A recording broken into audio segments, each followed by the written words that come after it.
آپ مصنوعی طریقوں سے جو مرضی کر لیں. آپ وینٹیلیٹرز لگا رہے ہیں اس ملک کو. کبھی یہ دفاعی معاہدے کا آپ وینٹیلیٹر لگاتے ہیں, کبھی آپ جا کے ڈونلڈ ٹرمپ کی منت کر کے وہاں سے وینٹیلیٹر لگاتے ہیں, کبھی آپ اس کا نام نوبیل پیس پرائز میں ڈال کے وینٹیلیٹر لگاتے ہیں, کبھی آپ اسرائیل کے خلاف احتجاج کرنے والوں کو مارتے ہیں, گرفتار کرتے ہیں, وینٹیلیٹر لگاتے ہیں. وینٹیلیٹروں سے ملک نہیں چلتا. اس ملک کو ایک پراپر سرجری کی ضرورت ہے, اور وہ سرجری اب کرنی پڑے گی. آپ آج کریں یا کل پڑھیں. دیکھیں عدلیہ کا جو بیڑا غرق ہو گیا ہے نا, عدلیہ یہ بات یاد رکھے کہ آنے والے کئی سالوں تک عدلیہ اس کی قیمت چکائے گی.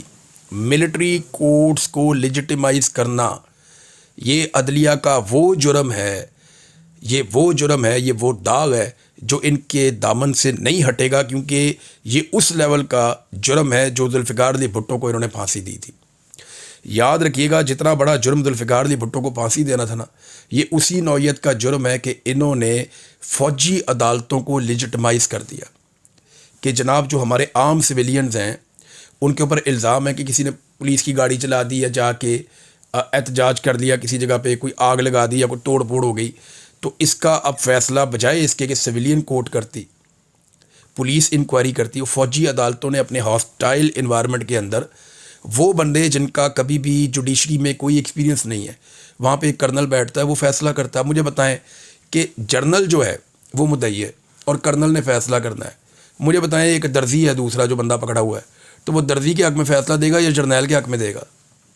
آپ مجھے بتائیں نا. مطلب آپ کی بات صحیح ہے کہ ادارے جو ہے وہ پاکستان میں تقریباً سارے تباہ ہو گئے, سر برباد ہو گئے. ایک ریوائول آنا چاہیے, ریوائول ہونا چاہیے. عدلیہ کی تباہی کے پیچھے ججز کا ہاتھ ہے, وکلا تنظیموں کا ہاتھ ہے.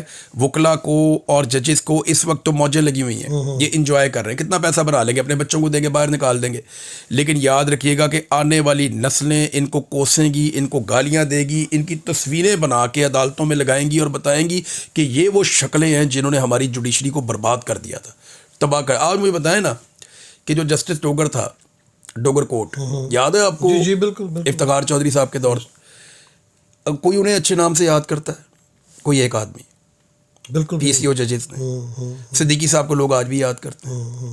باقی جو لوگ ڈٹ گئے تھے, کھڑے ہو گئے تھے, انہیں لوگ آج بھی یاد کرتے ہیں. آج بھی آپ دیکھیں محسن اختر کیانی ہو گیا, وہ جو بہت بڑا نام ہے. سمن رفت صاحبہ ہے, ہماری ایمان صاحبہ کے ساتھ جو ہو رہا ہے, ایمان مزاری صاحبہ کے ساتھ, کیا یہ انصاف ہے؟ جو مارنگ بلوچ کے ساتھ ہم کر رہے ہیں, ہم دنیا کو کیا پیغام دے رہے ہیں؟ مارنگ بلوچ اپنے منہ سے کہتی ہے کہ بھی آئین اور قانون کیا کہتا ہے اس کے اوپر چلو. وہ کہتے ہیں نہیں جی آئین اور قانون کے اوپر ہم نے نہیں چلنا, ہم نے تمہیں اندر رکھنا. اچھا, وکلا آئین اور قانون کی پامالی ہو رہی ہے, اس پہ آواز نہیں اٹھا رہے. اور ابھی جیسے تازہ واقعہ ہے کہ ہمارے دوست بھی ہیں بڑے اچھے, اور بڑے اچھے صحافی ہیں, بڑے بیلنسڈ ہو کے ہمیشہ وہ کرتے ہیں, کاشف عباسی, ان کو نو فلائی زون اس میں لسٹ میں ڈالا ہوا ہے. ان کی جو اپنا زوجہ ہے میر بخاری, ان کا اکاؤنٹ بند کر دیا ہے.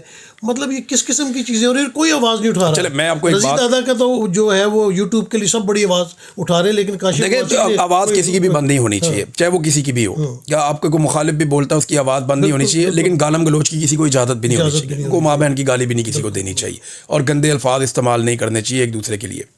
اب دیکھیں میں آپ کو ایک چیز عرض کرتا ہوں. ہوتا کیا ہے کہ جو بھی سلسلہ شروع ہوتا ہے نا اسٹیبلشمنٹ کی جانب سے ظلم کا, وہ رکتا نہیں ہے, آگے بڑھتا ہے. یہ بات پاکستانیوں کو سمجھ نہیں آ رہی. انہوں نے جو جبری گمشدگیاں ہیں وہ جب شروع کی تھی تو بڑی اچھی نیت سے بتا کے شروع کی تھی کہ ہم اگر کسی کو جبری طور پہ لاپتہ کرتے ہیں تو وہ آدمی ہوتا ہے جو ایک بدترین دہشت گرد ہے. ہم اس کو انویسٹیگیشن کرنے کے لیے کچھ عرصہ غائب کر دیتے ہیں اور عدالت میں پیش نہیں کرتے تاکہ ہم پراپر باقی دہشت گرد حملوں سے بچ جائیں. یہ کہتے تھے وہ.